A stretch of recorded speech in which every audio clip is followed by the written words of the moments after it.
What's up, everybody? Thanks for joining the Pod Ones podcast with the voices of Arda. We just watched episode 4 of season 2 of Rings of Power. I'm here with Pete Belmont and Tim at Bard of Arda. How are you guys doing today? What's up, man? Doing good. Good. I enjoyed this episode. I'm excited to talk about it. I think there's a lot to talk about. Pete, I saw your video either from yesterday or today. Mm-hmm. You seemed like you had a couple of concerns. I want to preface anything I say that this is like one of my favorite episodes. Right now, It's like the second one's my favorite. This is probably my second favorite. So if I sound critical, it's because I gotta at least, I can't be like high praise for everything because it's not high praise. Like you can't give high praise for everything. Sure, there are totally. things they haven't done well, or it's not that it's bad. It's just not what I expected. And that's opinion. It's something that, like, based on our discussion earlier this week, there are the things that you brought up that I'm like, oh, I see where that's coming into play, but it is like not even registering to me. Like a lot of the stuff you talked about with languages, which we can get into, and just like it is way over my head. But it's cool to see the connections happening after I watch these episodes. Goes over my own head when I read it. It's all right. But you know what, Tim, how did you feel about the episode overall? I'm sure people were expecting me to be excited for this one because of a couple appearances. I loved it. We'll talk about it. I have the show after 4 episodes is sitting strong at a 8 out of 10, and that's or 9 out of 10, excuse me, and that's just because I gave episode 3 an 8. The rest are all 10s for me. Yeah, I really enjoyed this. This was, I think, the first episode where I was like, oh, I know some of these characters. Like, these are characters that, like, necessarily aren't in Peter Jackson's trilogy, but are like in the zeitgeist of Lord of the Rings. And I'm like, oh, I know this. Or when something is brought up, I'm like, oh, I remember someone talking about this. So I'm starting to get these little droplets of nuance, and I don't want to call it fan service, but just like lore that it's a lot of fan service going on.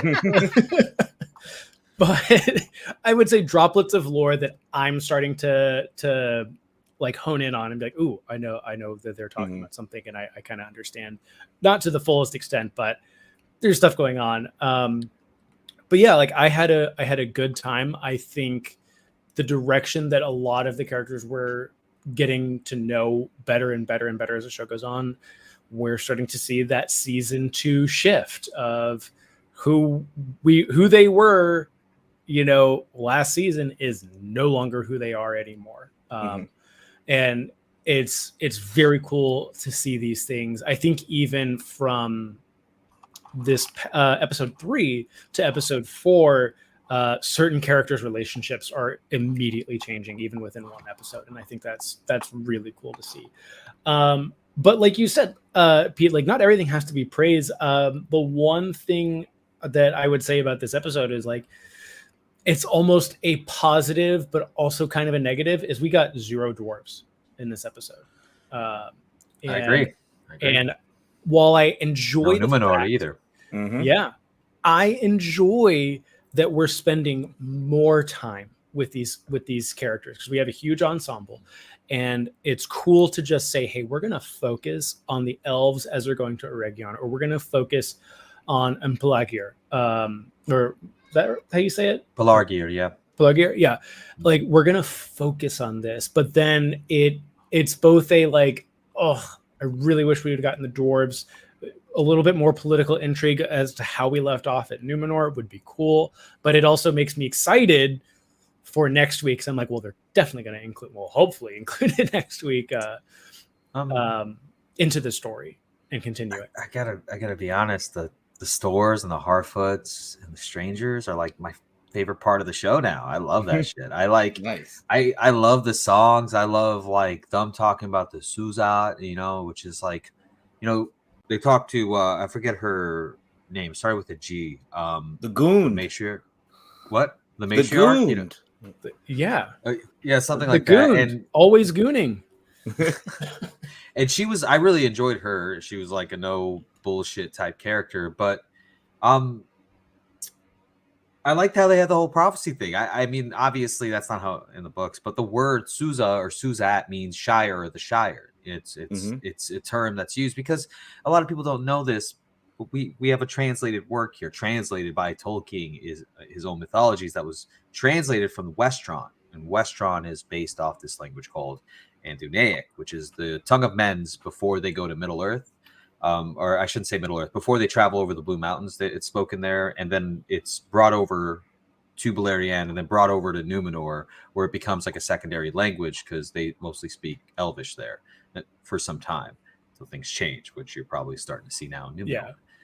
So it's cool to see such like a rich depth of thing, though it also feels a little out of place, but I enjoyed it. That's like definitely fan servicey, but I really enjoyed that part. I have comments about Elrond and Galadriel where we've had 4 episodes of this now of they're kind of at odds with each other. And I'm kind of curious, why they're doing a couple things. Like I could start from the end and talk back, but I want to hear your guys' thoughts too. So yeah, like the mural to me was really cool. Like when they're with the stores and they see the mural and just seeing like, I think the mural looked cool, and while I'm sure that there's some really awesome Easter eggs in there that I'm not aware of, I think just the moments that the Gund and Poppy have together when they're staring at that mural of just like, we never found it. Like we have just been wandering. We've been walking this whole time, and it's one of those things. Like they're both. It feels like they're both coming to different conclusions, but having the same feeling. Poppy is feeling like we were destined for something. We were supposed to find something. We weren't just supposed to be wandering for wandering's sake. And all the dreams she had in season 1, and this is what I do like about this season, especially with kind of how like the first season was received from a lot of people, is I think they're still sticking to the guns that, hey, we made season 1 and we're gonna continue that story, and we're gonna keep moving with the things we did in that story. But I think with her and the Gund like having that moment together, they obviously immediately at odds with each other, and then kind of understanding the position that both of them are in. And I thought that was a great moment. But I mean, we can kind of go down I'm not going to say perfectly in order, but kind of like the main chunk of the story. I mean, we really do start, you brought up Elrond and Galadriel. We start with this Elvish party going to Eregion. They're leaving, and they have at this point left, and they're traveling. And they're trying to get there. And yes, they are definitely at odds with each other. You can definitely indulge me as to if there is a reason why they shouldn't be so at odds with each other at this point, or if there's maybe more to the story as to why that's going on. Oh, Timmy, you want to comment on it, or do you want me to? Well, for the first part, with the scene, it's like this is what kicks off the episode. They're leaving, and something that stood out to me was just the name of the Oxa Bridge, which isn't a name that we get in Tolkien, although we can take root words out. And I tried to like look stuff up, and in my mind, all I'm thinking is it's like a callback to the Helcaraxa. Yeah, I was literally just thinking of that word. But Oxa isn't the root. It's Roxa, so it's something completely different. Whatever. I like to go on a tangent there. But with their relationship with Elrond and Galadriel, it's one of those things where this season, like having Elrond seem like they're trying to have him like stand up for himself more than be a dick to Galadriel. To no longer be just the herald, just the politician, to be that guy. And he's definitely coming off a little rude to Galadriel, but maybe she needs it. She needs a little bit of a check at this point. But as far as like a lore connection, this is it's really just maybe Elrond thinks he's the only one that isn't being corrupted. Sure. I because I liked Elrond so much in season 1, and I liked his character in season 1 so much, I am kind of in the middle, like, okay, I get it. You're frustrated. I know you want the best for the Elvish people, and no one seems to be listening to you.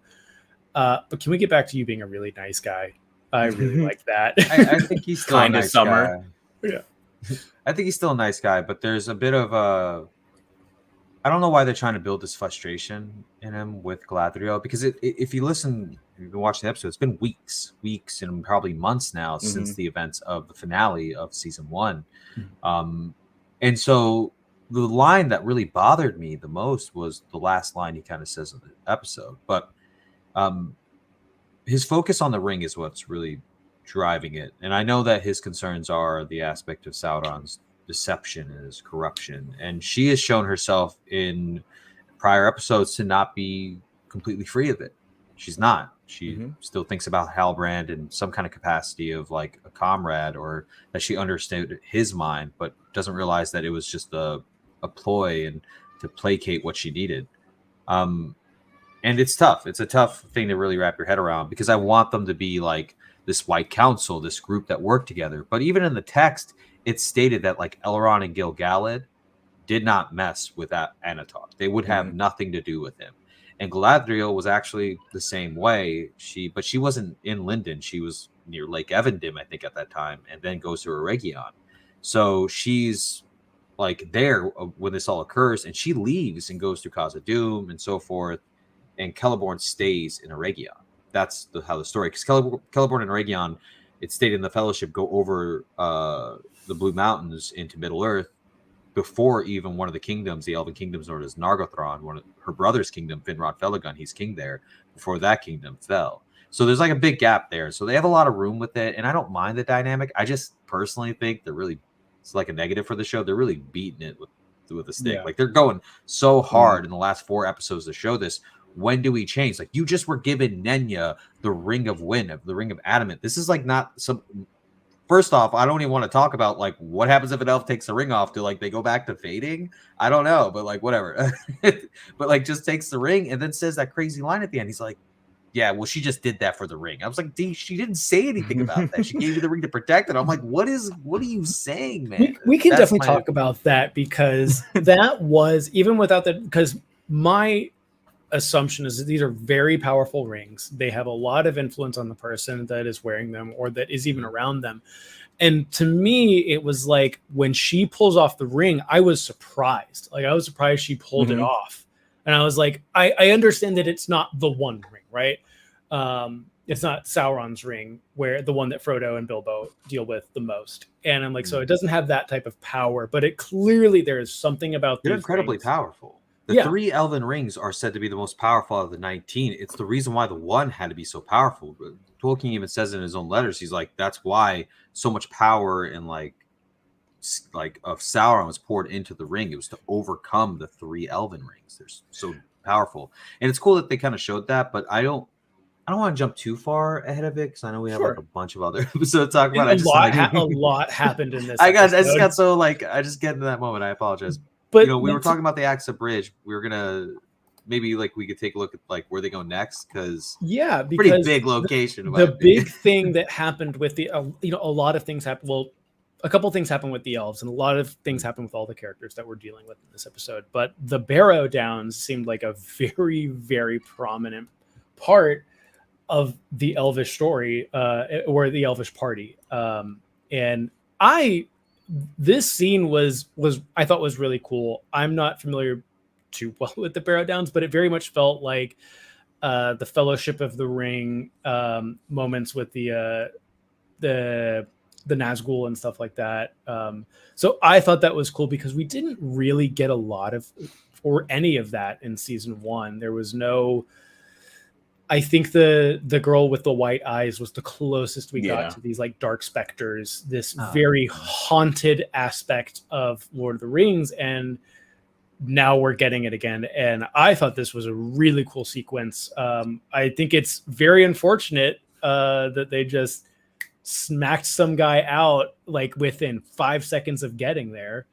That felt especially. I don't want to get into the horror trope of it, because it's like, I will, because especially with the reception of casting and stuff from the first season that is still going on social media with the second season, I was like, you did not have to do this. Like you had three and I'm just gonna say you have three nobodies as far as the general audience is concerned. You could have gotten rid of either of those, and you decided to go with the one person that aspect of social media could latch onto. And I was like, what a baffling decision. I'd love to hear the reasoning. And then for the next scene to be like that matriarch getting slapped across the face, I'm just like, what is going on here right now with this episode that you need to emphasize this? And like, did you not have even a slight conversation about this and how we were watching like, you know, last night, and we both reacted, all of us reacted, I'm sorry, to this being like, what was that about? You know, it was, these feel like decisions that like, not that these scenes didn't need to happen, not that you didn't need to have stakes with the Elvish party and understand that, you know, like things can happen to the elves. And we've seen that happen in season 1 with the orcs and stuff like that, and what they do to the orcs what they do to the elves that they capture with Arondir. But it was like, again, I think it was a very strange choice. I think when that scene with the stores, I thought she got her throat cut. Like I thought she was like out, and I was like, like this seemed like a very important character that we were going to build on, and luckily she just got. I'm not going to say luck. I shouldn't say luckily.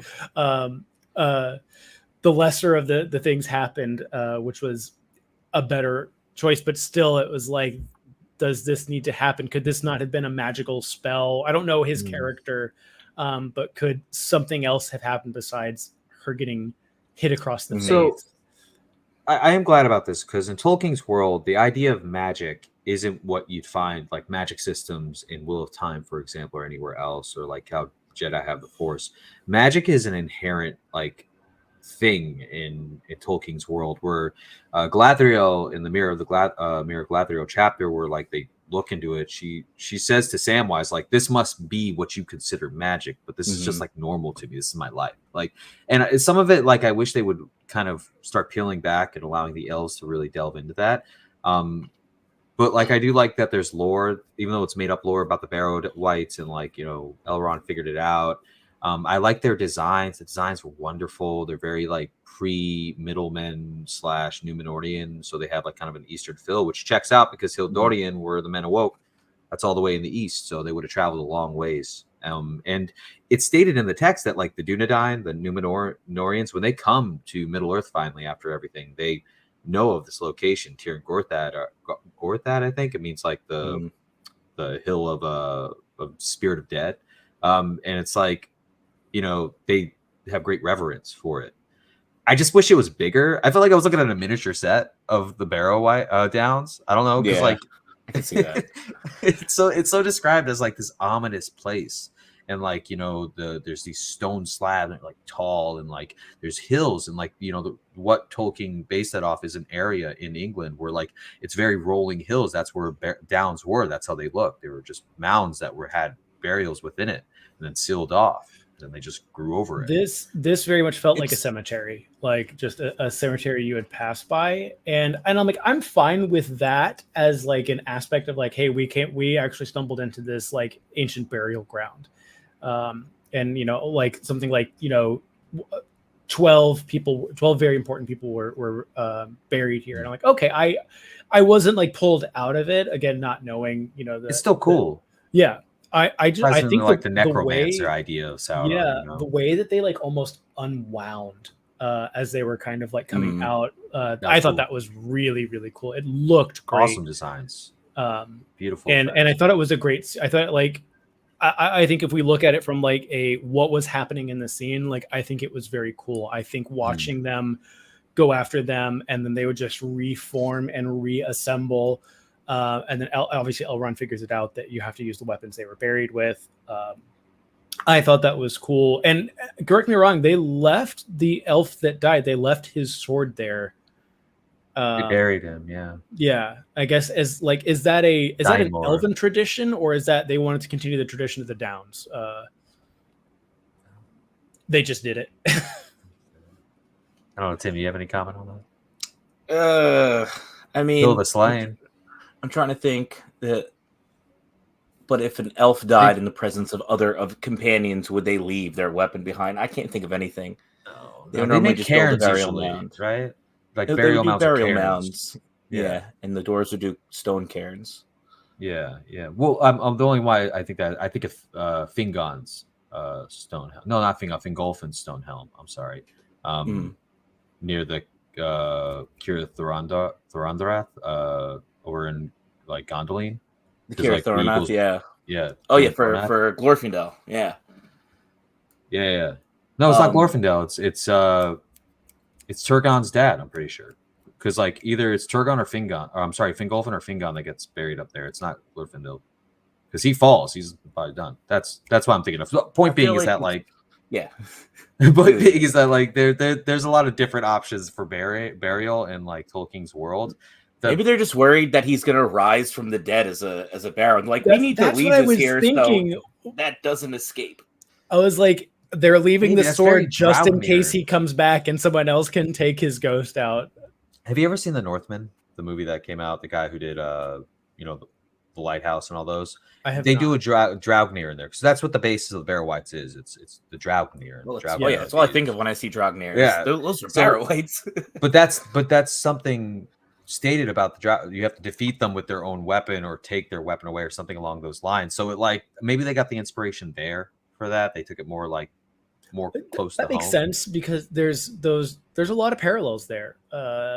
I'm going through a game right now that deals heavily with that and like the Norse mythology. So like, yeah. Oh, what game? Hellblade 2. Oh yeah, I heard good things about it.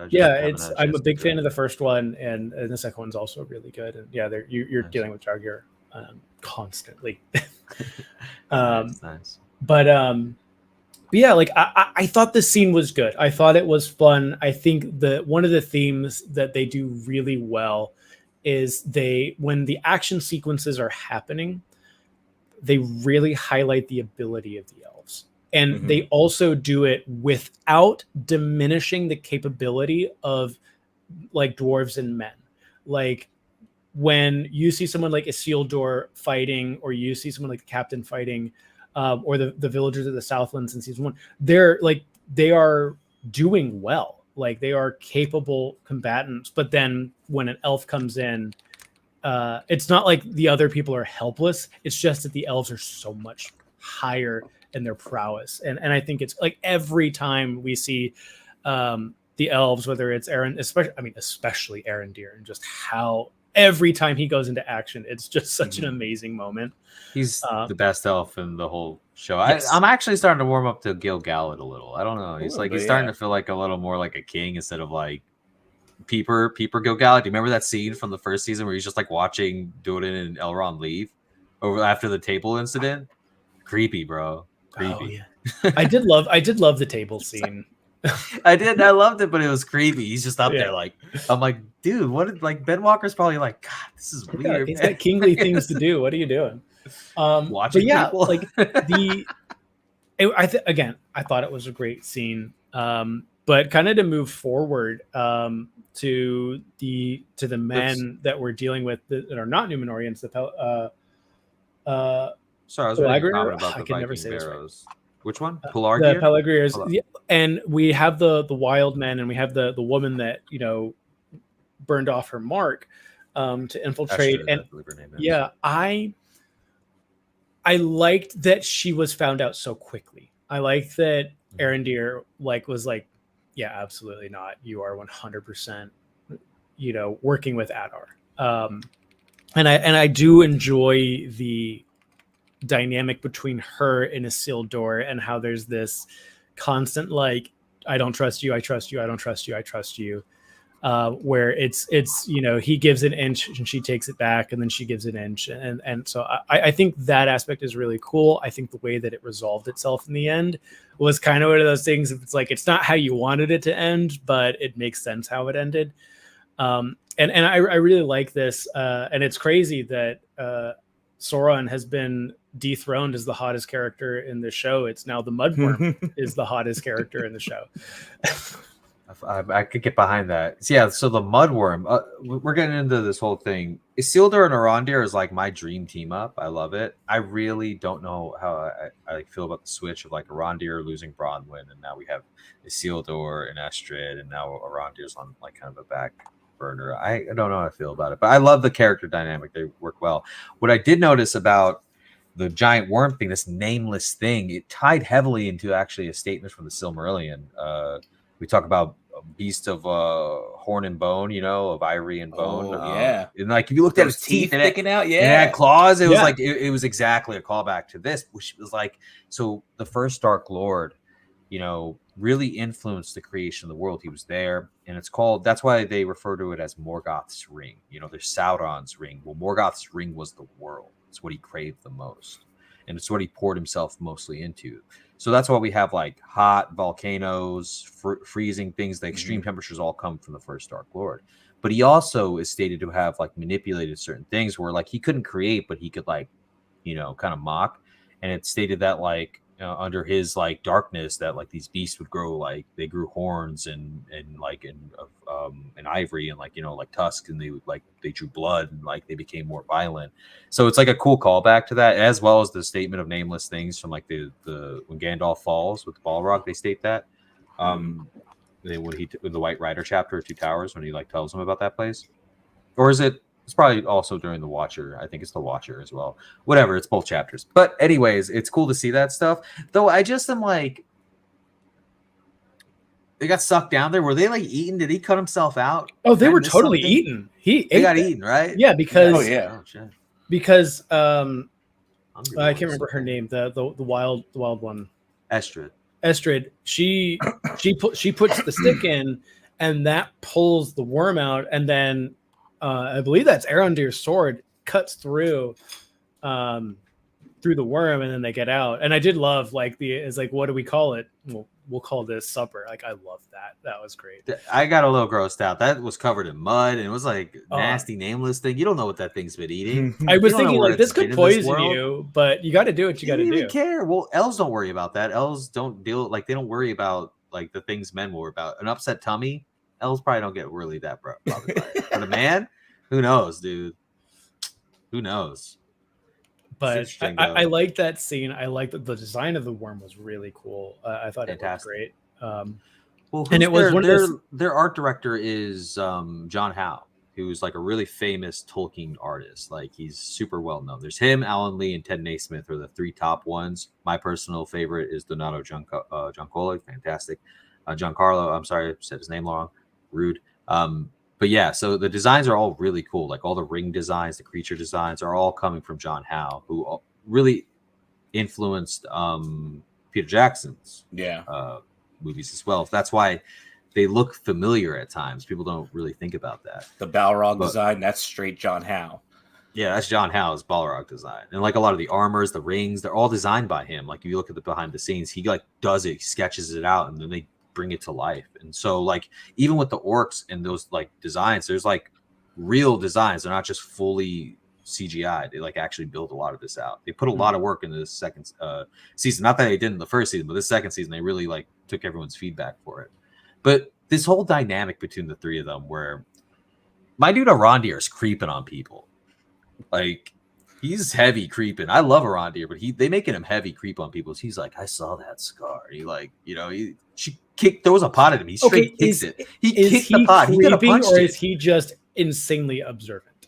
He's insanely observant. He's just a protective dad. He's like, Isildur's here. He does not have his dad. Theo's here. He doesn't have a dad. I also think that he's more vigilant because of what happened to Bronwyn. I think he's way more vigilant because of what happened to her. Because, like I said the last time we spoke, that's a huge callback to like, Erethel and like, what happens to her in Gondolin, where she's poisoned by a javelin but doesn't realize it, and Celebrian, the daughter of Galadriel, and how she gets poisoned by an orc arrow and it never truly heals, and she has to go to like the Undying Lands to find any peace. So it's like there's huge callbacks, and now he's left in this place where it's like he's lost this person he loves, and he's trying to like do what she would have wanted him to do, is protect Theo, but it's been difficult. And that's actually, a lot of people don't like Theo. I'm not the biggest fan of Theo, but I like that dynamic where like they develop he realizes that Theo's not a bad person. Like Theo realizes I definitely that wanted to talk about Theo and Arondir because of that interaction, and it's just one of those things. It's these really quick lines that mean so much, and I agree. Like Arondir and Isildur are awesome together. It's and that kind of goes back to what I was saying is like when we see the capability of men and then the excellence of elves, I think it's a really cool dynamic. And it's just one of those things. I think when we see that when the sword is stolen from Isildur, and you just hear the bow creak. And it's just like he's ready. He's like, you are not gonna get away with this the way you think you are. I'm gonna put you in your place. Yeah, and it's just like I'm not gonna shoot you until I need to. And I thought that was great. But that I think leads into the other big thing that happened, which was the really big thing was the Ents showing up. And I loved the way I think it was Winterbloom was her name.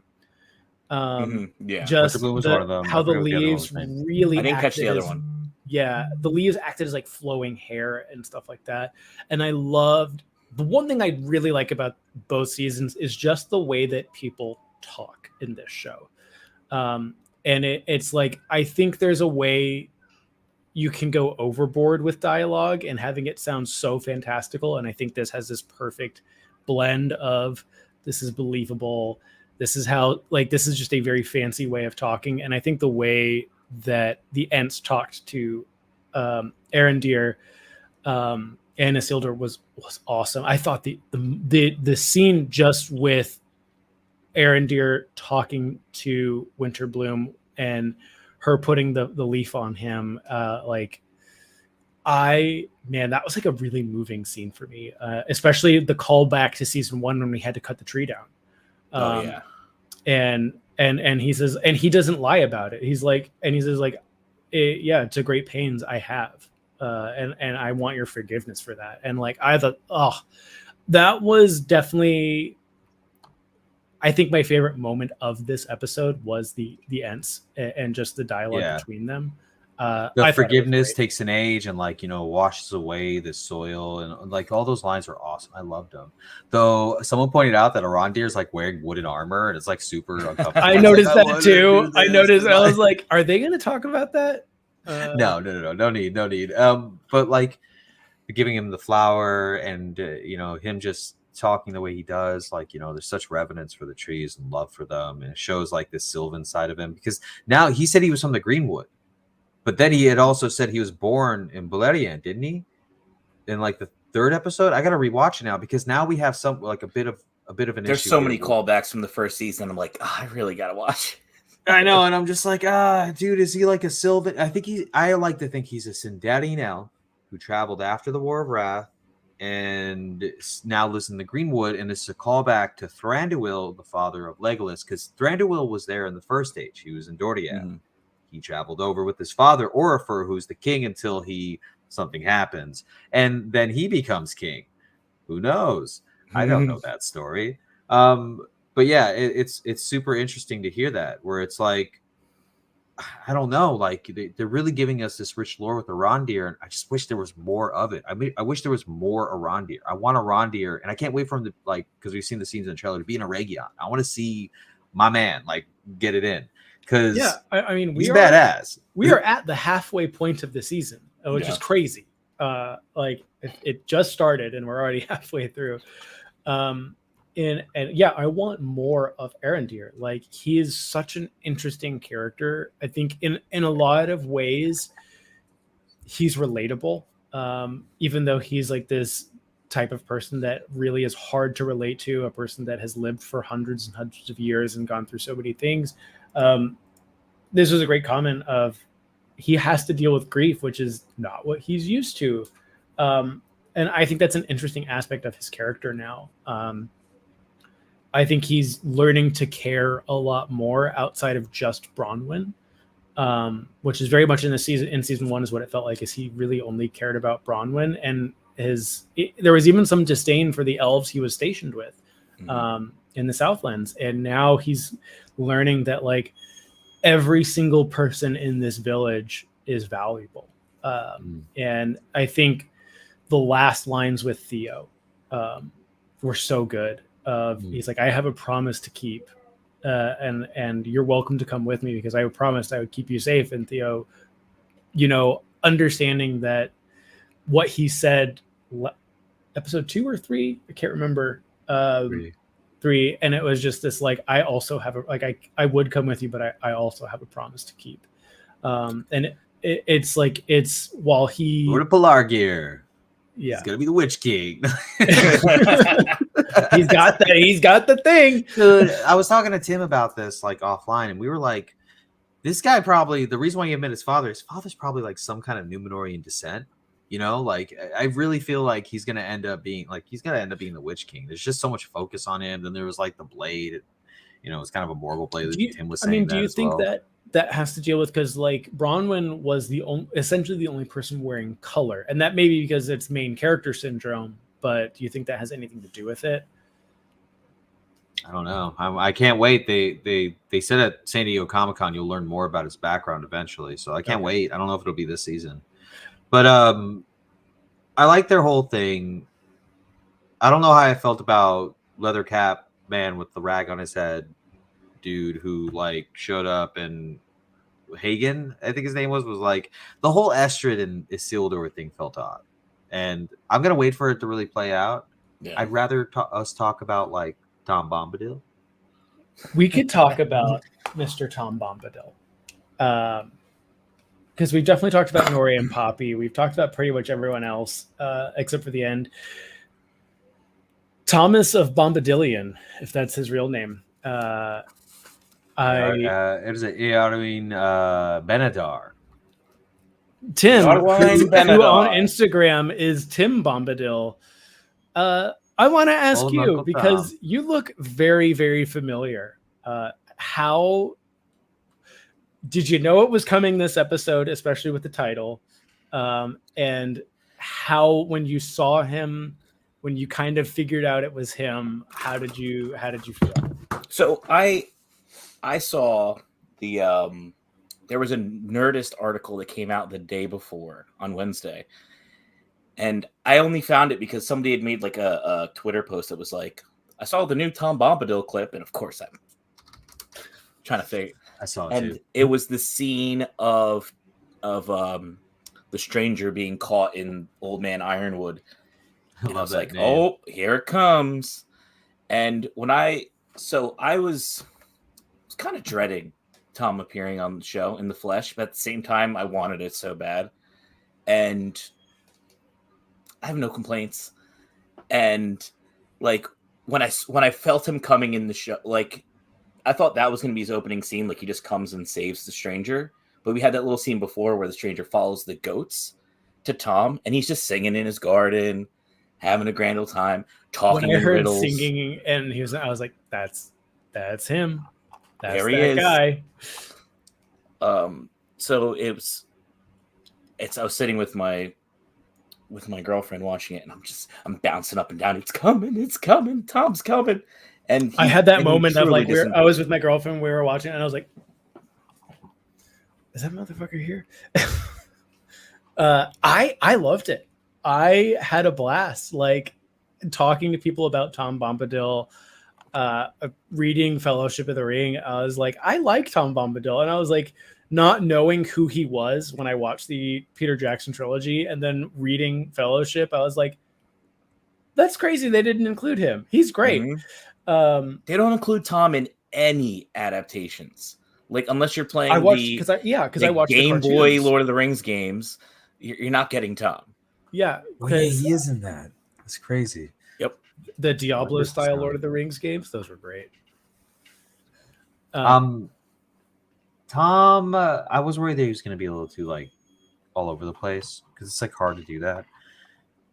I liked it because a bit of a precursor to Tom we know, but still giving us that Tom we love and really demonstrating this whole like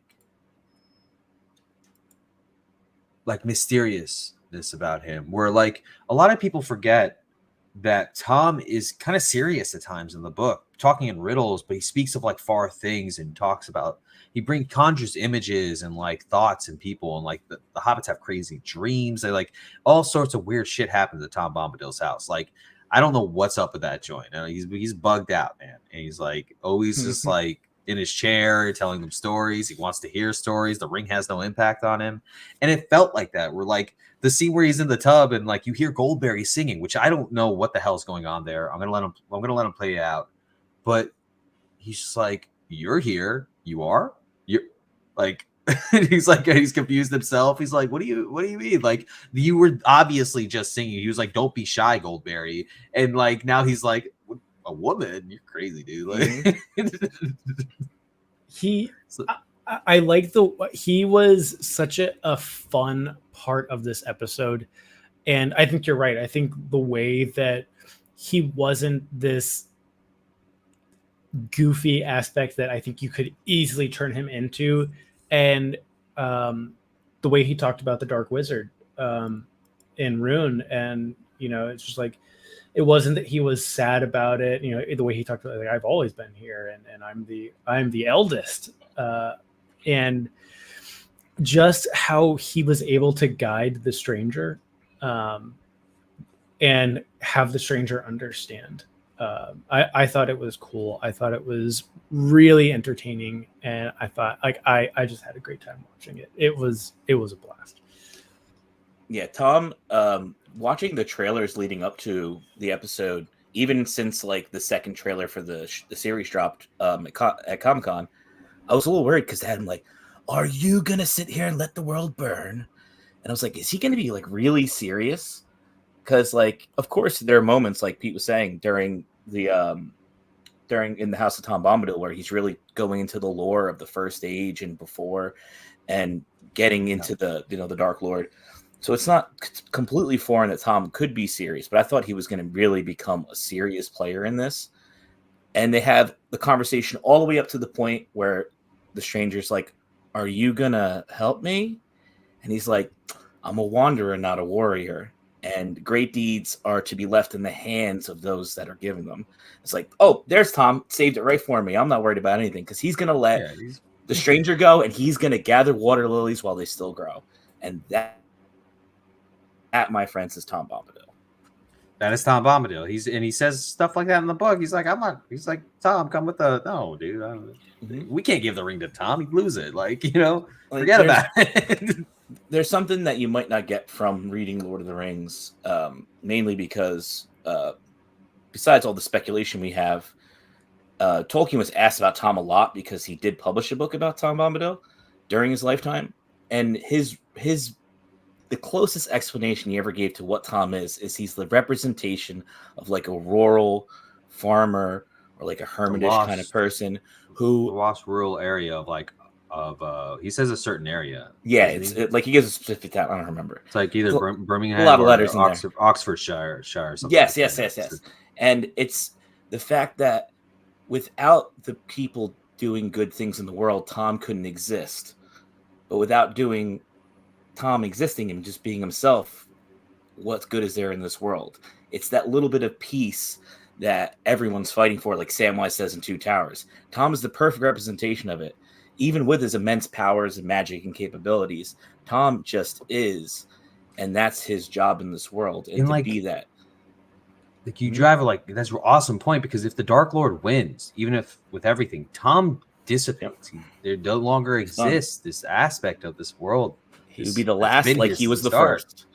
Exactly. It's crazy, man. And I really hope they play on this character a lot more. I hope he guides the wizard a little bit, and then we get the conversation aspect at the end of Return of the King where Gandalf has to go talk to him for like an age. It's like he's there. He talks to him for like 2 weeks or something crazy, and like who knows what they spoke about. Like, good to see you again, Tom. It's been like 6,000 years, 3,000 years, some shit. Dude, that was wild. Remember you started breathing, a fire came out of the fireplace? Man, that was crazy. Good times. Yeah, it was a cool part, and it's one of those things that I'm not against fan service, and I think this is a really good way to do it. It's like, this is very clearly a fan favorite character. Even people like me who are not very deep in Tolkien lore know who he is. Though. And I really think they knocked it out of the park. I think like my girlfriend, who very much has not even finished the Peter Jackson trilogy, she loved him. She was like, I like that guy. That guy's great. And so I think they really nailed it, and I had a great time watching it. And that kind of just leaves us, with the last bit that we did talk about, with the Elvish party still heading to Eregion. Elrond has the ring, and Galadriel has been captured by Adar.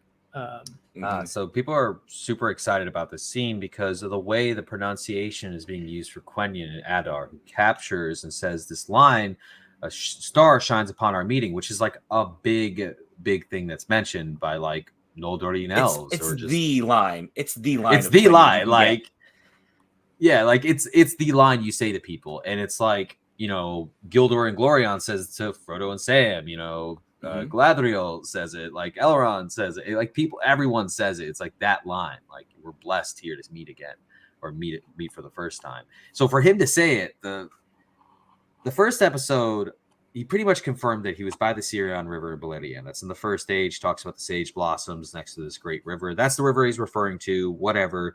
We all thought he was one of the first elves that journeyed across, did the whole journey from Lake Vivienne, and that's where they awoke, because everyone just awakes and they're here in Middle Earth. Oh, are those stars? Where the hell am I? And the whole thing is that, like, you have these elves, they weren't speaking. They were probably speaking more Proto-Sindarin, if anything, or some kind of capacity, or Proto-Quenya language. Nothing comparing to it, because Quenya is a language that's developed in Valinor. It's just 3 different dialects. There's the Vanyar dialect, the Valinorian dialect, and the Exiles dialect, which is the Noldorian dialect, which is banned in the first age because of some other shit that goes down. Whatever. So it's weird that this guy would be speaking Quenya in the first place, but not only a specific type of Quenya, being the Noldorian Quenya, like an older style of Quenya, not even like the main version, where he's talking with this sound instead of an S sound, because they didn't have the S sound in the original language. That's why everyone's been talking about the shibboleth of Feanor. It's this portion of the histories that they pretty much reference by doing that. But the lore implications are like, who the fuck is this guy? Like, yeah. I mean, when I first heard that line, I was just like, "Oh, he said the line." I wasn't thinking, "Oh, he said Elentila." It should be Elencila. But I don't know. I thought the same thing. I was like, "Ooh, that's so cool." Because you can correct me, Adar is a new character for Rings of Power. Yes, Adar meaning father. Yeah. So this is he could have existed, but we don't ever see him. Yeah, like, I think him and Arondir, any new character, you could really go anywhere with. And it could be that he just lied. That's one of those things. He said he was one of the first 13, and like he chilled with Sauron in his fair form, and he like gave him drink, dark and red, and like all this stuff. So it's possible he just learned the language. That was my initial thought. Yeah, like the Finrod Felagund, Galadriel's brother, is actually the first one to discover men in the Silmarillion. And he's just like, they're asleep, and he shows up and he starts playing a rude harp, it's referred to as. He's just singing, and he just understands them, because I don't know if you know this, but certain characters in the books have a Sanwe telepathy. And if you're like, your mind's powerful enough, you could do this stuff. But he like pretty much teaches himself the language of men and starts talking to them. And he's like, "Hey, what's up, dude? Like, come play with me," and I'm playing my music. But yeah, so it's like, it's not out of the realm for them just to have learned a new language. Yeah. It's one of those things, like, it could never get explained type deal, or they could go into it, and I think either is fine.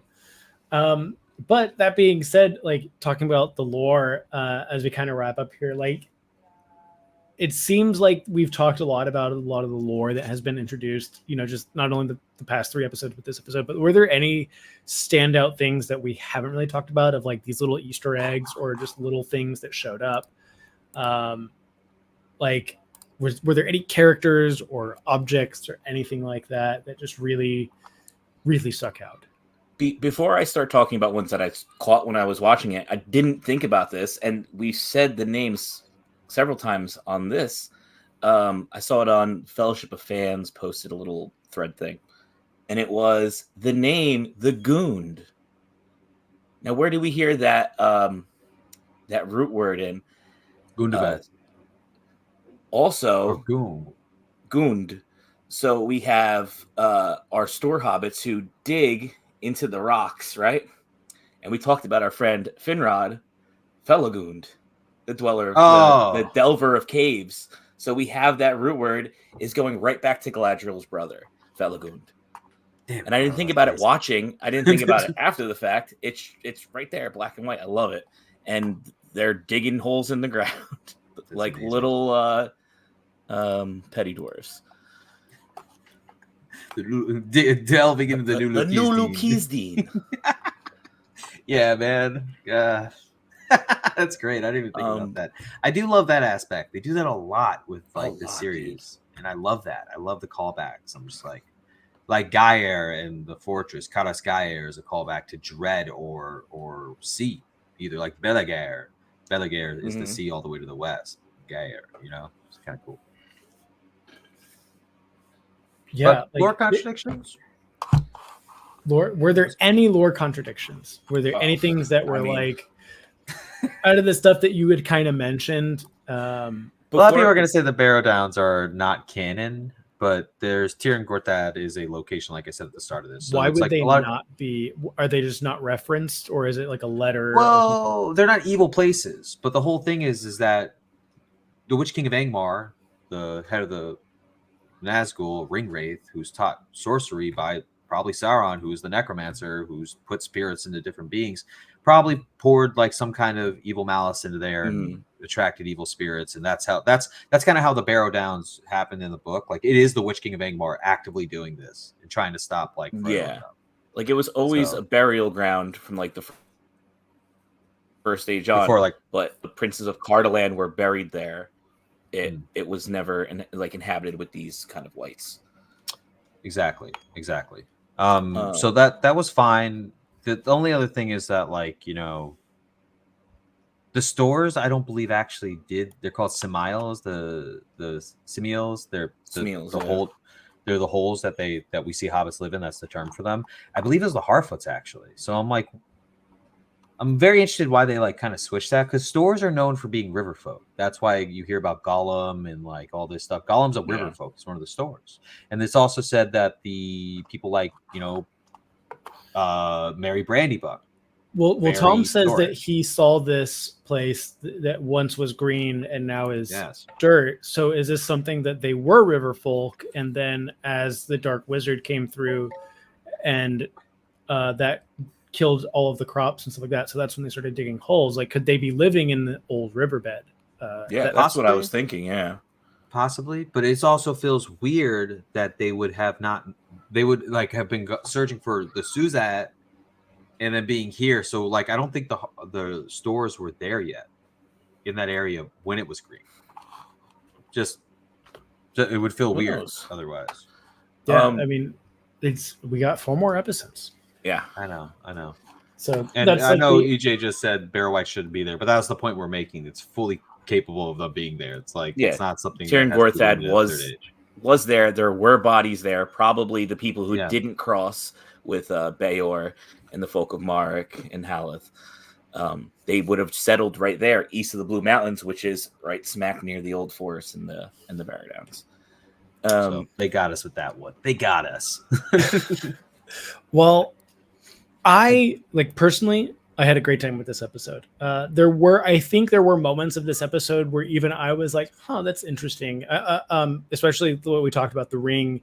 You know, I thought it was really impressive that Galadriel gave up her ring and handed it to Elrond, but then Elrond's kind of having this. She's doing it to save the ring, and I'm like, no, she doesn't want the ring to go back into the hands of the orcs in Adar. That makes perfect sense.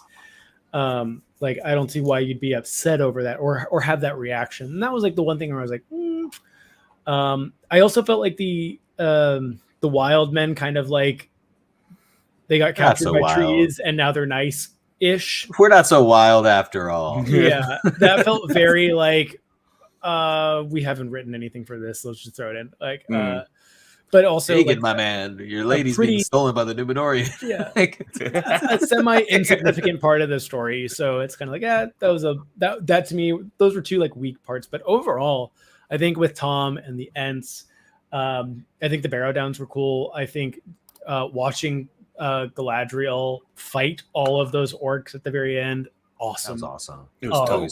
It was so perfect as Galadriel. Just like throwing the lantern up, and then she heals that. She heals Canmere too. Yeah. She, okay. Is she healing awesome. him, or is the ring healing him? A little both. A little both. Okay. Yeah, the ring wouldn't really. If it was just like a normal dude using it, it wouldn't be able to heal. You know, you got to think that the inherent elvish healing that Galadriel would have had, also what she would have learned in Doriath with Melian and the folk of there. Menegroth. That's one of the Yavanna Nildi right there. One of the few queens of the world who know how to make Lembas. Only 3 people know how to make Lembas in Middle Earth Legendarium, and that's not explained to you. That's why when it's like given to Frodo and the gang, it's like that's why the elves are like, "Oh, whoa, you got Lembas? That's wild!" Like that's crazy. I just thought like, yeah, dude, here's some fucking bread on your way, dude. See you later. It's like. Couldn't give me like fish or something, but no. This is what I really like about coming on and talking to people like you guys, because it's like there's so many things that like I know are parts of this world, but I don't know the ins and outs of this. So it's always cool to talk to people because I'm loving Rings of Power. I'm having a great. I'm happy to hear that. I really am because that's what these shows should do, and that's what like it should make you ask questions and be like, "Yo, I'm digging this. Maybe there's more I want to learn about this." You know? Yeah, I had a friend from high school message me today on Instagram asking about it. Like crazy. Yeah, it's wild because I'm just like, yeah, they could either be throwing syllables together or that's someone's actual name, and I don't know.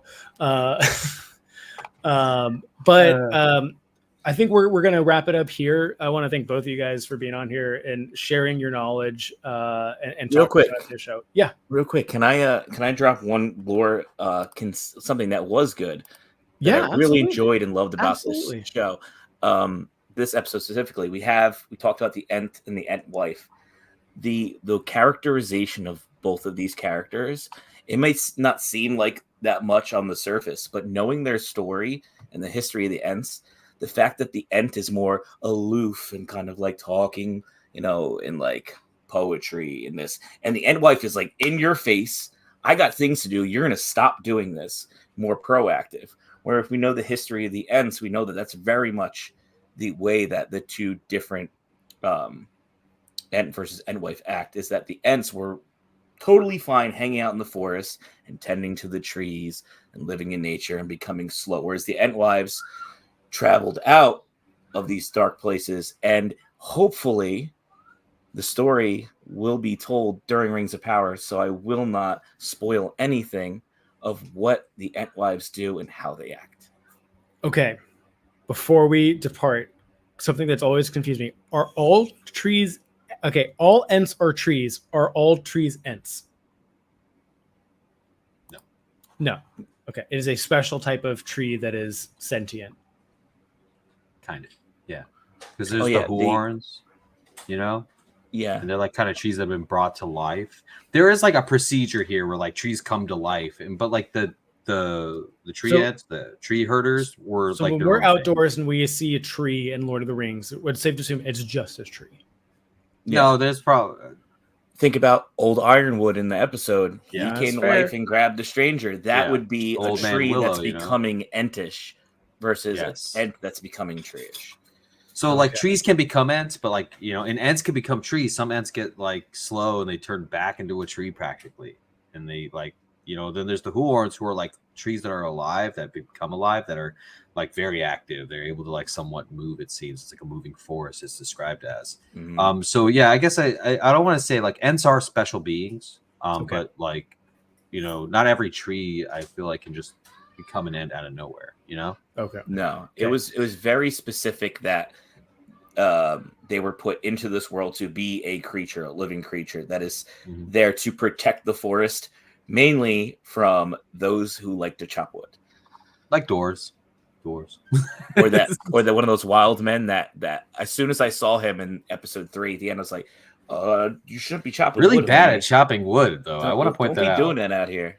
Be careful where what does Galadriel say? Careful which tree you lay your axe.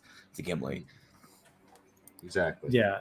No, like I said, and that's great because I think the Ents are super cool, but that's always been like, what percentage of trees are Ents? All of them? Some of them? But yeah, that's good to know. But that being said, I'm glad you guys are enjoying it, and I'm glad you guys are here to talk about it with me. And we'll have, I'm sure, other guests on talking about this as the season progresses. Got 4 more episodes, right? So we're halfway done. More.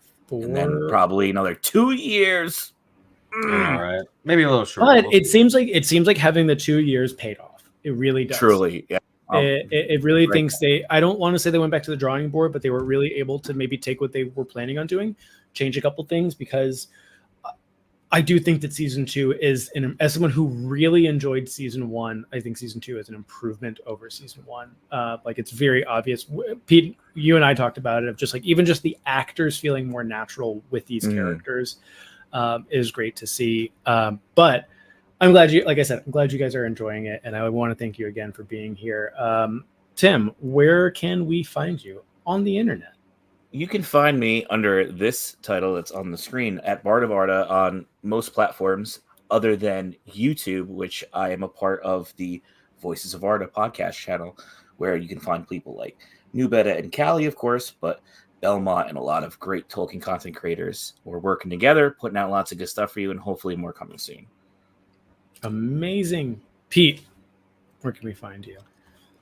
BE1 Mont _ LOTR. I don't know why I said. I want to say Lotro. I don't know why. But like, anyways, I do the same. Lotro. I'm trying to spell it out. But you can find me on Belmont. I'm on TikTok, Instagram, even on Twitter and Threads. But I'm part of the YouTube Voices of Arda. That's why we're here. We are here to represent Voices of Arda, a fantastic podcast that New Better Do Better and Callie Cosplay, 2 wonderful human beings who actually pretty much got me doing this. Like, if it wasn't for them, I'd probably be not even involved in anything to do with this. I'm probably just another person talking about the show on the internet, but much love to them. We're trying to really do this community thing, so you can see Tim and I doing jokes. You can see us talking about lore. You can see Tim. He's a fantastic musician. He does a lot of parodies. You have to check it out. He's like, I saw that. You're like, but yeah, Tim's fantastic. Please listen to his stuff. It's so good. And I can't wait to talk more. Can't wait to talk more about Rings of Power as we have 4 more episodes. Amazing. Well, you can find me at Forward to the Black, mostly on TikTok. I just made a Threads account. I don't know how I'm going to deal with that. It's fun. Threads is fun. I like it. It's fun. Threads seems like not terrible Twitter. Like Facebook back in high school. Yeah. Everyone's just like, hey, I tagged you. You can always find me here on the Pod Ones podcast. You'll see me tomorrow night talking about Star Wars Outlaws with Element 7 and Harith Productions, as we kind of go into like a group review of that. And then I'll be doing horror films leading up to Halloween with Grandmaster Bale. And I think Pete and I talked about doing some Castlevania, Netflix Castlevania watch-alongs. So Tim, if you want to watch Castlevania, I think we're going to be doing that. Have fun, y'all. That being said, that'll do it for this week's episode, and we will see you guys again next week to talk about episode 5. Happy night. Thanks, man. Bye. Namarie.